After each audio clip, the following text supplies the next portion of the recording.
পাগল না হলে এই কাজ করা যাবে না। পাগল মানে চরম পাগল হতে হবে। চরম পাগল হলেই মানুষের সেবা করতে পারবে। যে মানবিক কাজ করবে তার দ্বারা কোনো অন্যায় কাজ করা সম্ভব হবে না। যে একদিন ভালো কাজ করে সে ভালো কাজের প্রসার করবে, যে অন্যায় কাজ করে সে অন্যায়ের প্রসার করে। আল্লাহ স্বল্প আয় দিয়েছেন এই লাইফে, আসুন আমরা সবাই মিলে আমরা ভালো কাজ করি।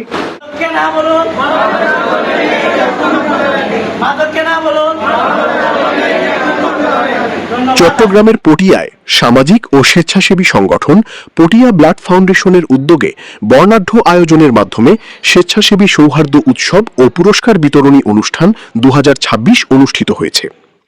শনিবার 27 জুন পটিয়ার নাহার পার্কের হল প্লাটিনামে আয়োজিত অনুষ্ঠানে সংগঠনের প্রতিষ্ঠাতা মোহাম্মদ সোলাইমানের সভাপতিত্বে জুয়েল ও ফাহাদ আহমেদের যৌথ সঞ্চালনায় এবং মোহাম্মদ শাকিলের সার্বিক তত্ত্বাবধানে আনন্দমুখর পরিবেশে অনুষ্ঠানটি সমাপ্ত হয়।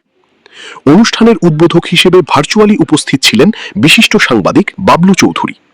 প্রধান অতিথি হিসেবে বক্তব্য রাখেন পটিয়া সরকারি কলেজের সাবেক অধ্যক্ষ প্রফেসর মোজাম্মেল হক।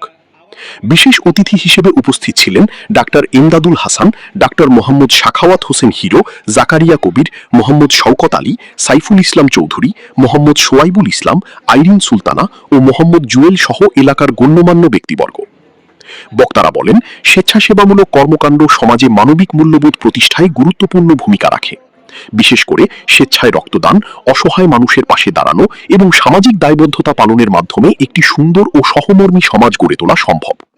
তারা পটিয়া ব্লাড ফাউন্ডেশনের মানবিক কর্মকাণ্ডের ভূয়সী প্রশংসা করেন এবং ভবিষ্যতেও এ ধরনের উদ্যোগ অব্যাহত রাখার আহ্বান জানান। অনুষ্ঠানে বিভিন্ন পর্যায়ে সমাজসেবায় অবদান রাখা স্বেচ্ছাসেবীদের সম্মাননা ও পুরস্কার প্রদান করা হয়। স্বেচ্ছাসেবী আছে তারা যেন অন্যদেরকে উদ্বুদ্ধ করে, অন্যদেরকে আলোড়িত করে যে আসুন আমরা একটা ভালো সমাজ তৈরি করি। আমরা কারো সম্পর্কে কিছু ক্রিটিসাইজ করার আগে তার ভেতরে আগে ঢুকে দেখি যে আমি যা বলছি তা আদৌ সত্য কিনা, বলা উচিত কিনা, তিনি যা করছেন তার ভিতর কোনো কিছু থাকলে আমরা সেটা একটু অনুসন্ধান করে দেখি।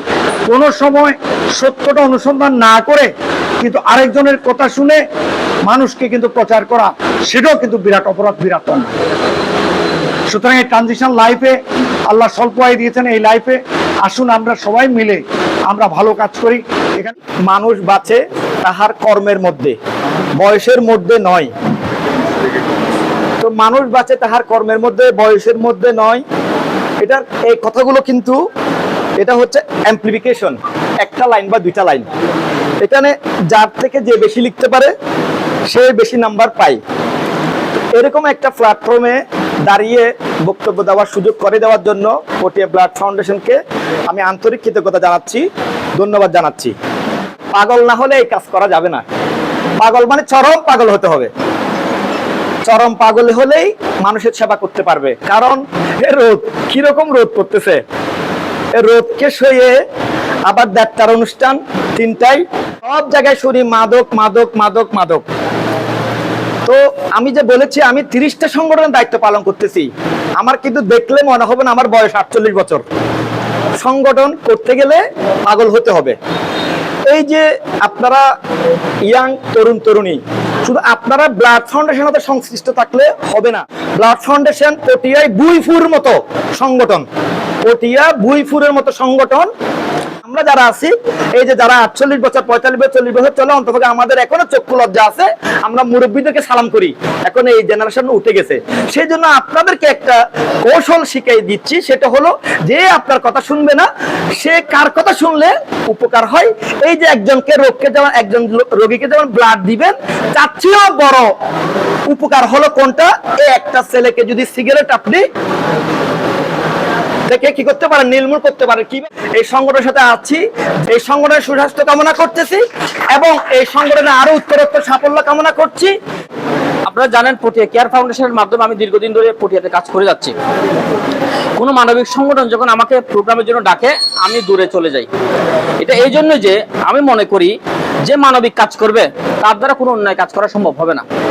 যে একদিন ভালো কাজ করে সে ভালো কাজের প্রসার করবে, যে অন্যায় কাজ করে সে অন্যায়ের প্রসার করে। আমরা যদি মানবিক কাজের প্রসার ঘটাই তাহলে এই ধরনের গুণসম্পন্ন ব্যক্তির প্রসার ঘটবে এলাকায়। সেজন্য আমি মানবিক সংগঠনগুলো যখন আমাকে দাওয়াত দেয় তখন আমি ওদের পাশে থাকার চেষ্টা করি। এখন দেখেন এই মানবিক কাজ যারা করে তাদেরকে একটা বাক্য দিয়ে বলা হয়, ঘরের কে বনের মহিষ চড়ানো। এটা আপনি যে আপনার মানে মনের যে তৃপ্তি, এটা আপনি অন্য কোনো কাজ করে পাবেন না, যেটা আপনি মানবিক কাজ করে পাবেন। আপনি অনেক কিছু করবেন, সবকিছু করে কিন্তু আপনার মনের শান্তি পাবেন না, কিন্তু এই একটি কাজ করেন আপনি মনের শান্তি পাবেন। কোনো কিছু আশা করবেন না, আশা করলে কিন্তু পাবেন না। এই সমাজ আপনাকে তেমন কিছুই দিবে না, কিন্তু আপনার মনের যে শান্তি সেটা পাবেন আপনি এই কাজটা করে। আমি নিজেকে ধন্য মনে করতেছি।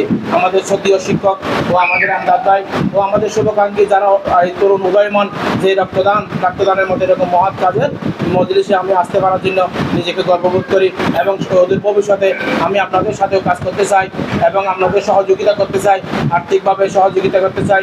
যেভাবে আমাদের সহযোগিতার প্রয়োজন আমাদের সহযোগিতা অব্যাহত থাকবে। আমার ব্যক্তিগত পক্ষ থেকে আবারও সবার জন্য শুভকামনা, দোয়া ও শুভকামনা হলো। শুকরান জাযাকাল্লাহ। আমি শুধু বলবো, আপনারা যে কাজে ব্রত হয়েছেন, যেই কাজ আপনারা করতেছেন, আমি বিশ্বাস রাখি যারা রক্ত দেয়, যারা স্বেচ্ছাশ্রমে কোনো কাজ করে, যারা স্বেচ্ছাসেবী মনোভাব পোষণ করে, তারা কোনোদিন খারাপ হতে পারে না, তারা কোনোদিন সমাজের ব্যাধি হতে পারে না, তারা কোনোদিন সমাজে কোনো অনিয়ম উচ্ছৃঙ্খলতা করতে পারে না। তাই আমি আপনাদেরকে আবার ধন্যবাদ জানাচ্ছি। আমাদের এই পটিয়া ব্লাড ফাউন্ডেশন 2025 সালে যাত্রা শুরু আগস্ট মাসে। এই বিগত আর 2 মাস পর হচ্ছে প্রথম বর্ষপূর্তি হবে। এই যাত্রার শুরু থেকে আমরা ব্লাড দেওয়া থেকে, ব্লাড ম্যানেজ করা থেকে, হামনাথ প্রতিযোগিতার পুরস্কার বিতরণ অনুষ্ঠান সম্পন্ন করছি। এরপর হচ্ছে শীত বস্ত্র দিয়ে সহযোগিতা করছি, ঈদ সহায়তা দিয়েছি পুরো পরিবারের মাঝে। এরই মাঝে আমরা হচ্ছে শিক্ষা সহায়তা দিয়েছি অসচ্ছল মেধাবী শিক্ষার্থীদের।